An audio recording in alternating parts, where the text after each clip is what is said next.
আগামী শুনলাম 22 তারিখে এখানে জনসভা হবে। এগুলো আপনারা প্রতিহত করবেন। ব্যক্তিদেরকে যেখানে যেখানে তাদের সৃষ্টি আপনারা মিটিং করতে দিবেন না।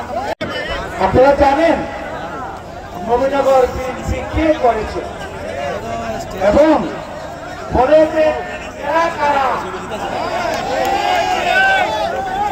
আজকে নবীনগর যখন বিএনপি কিছুই ছিল না, তিল করে ছাত্র দল, যুব দল, কৃষক দল, শ্রমিক দল সব সংগঠনকে আমি নবীনগরের মানুষকে নিয়ে শক্তিশালী করেছি। এখানে অনেকেই ছিল, আমাদের ইনুভাই ছিল, মান্নান চৌধুরী ছিল, অন্ধকার সাহেব ছিল, আরো অনেকেই ছিল যারা মৃত্যুবরণ করেছেন, জেনুভাই ছিল। তাদের সবার ওদের আত্মার মাত্রা কামনা করছে। আপনারা জানেন নবীনগরের মানুষ কি চায়।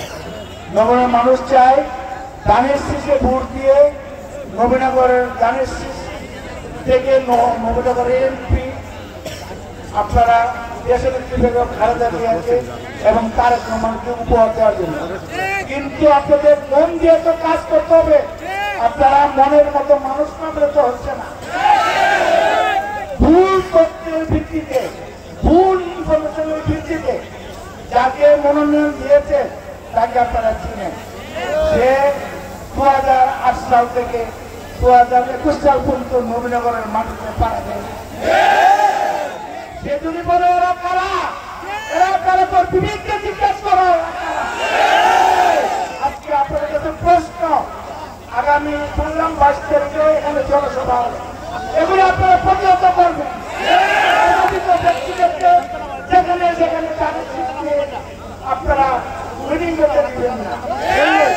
ইনশাল্লাহ আমরা যা এখানে আছি, আমরা সম্মিলিতভাবে একজন যোগ্য প্রার্থীকে তৃণমূল পর্যায়ে ধানের শীষের যে নেতৃবৃন্দ আছে তারা যাতে মন পুতো হয়, অন্তর দিয়ে কাজ করে, আমরা সেই রকম একজন প্রার্থী চাচ্ছি।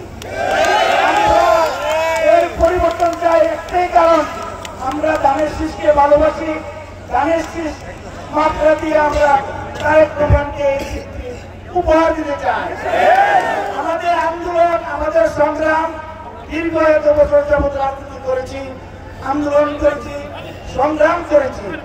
আমরা এই সংগ্রামের ফল হিসাবে আমরা একজন যোগ্য প্রার্থী চাই। যাকে দিয়েছেন সে যোগ্য না, একেবারেই যোগ্য না।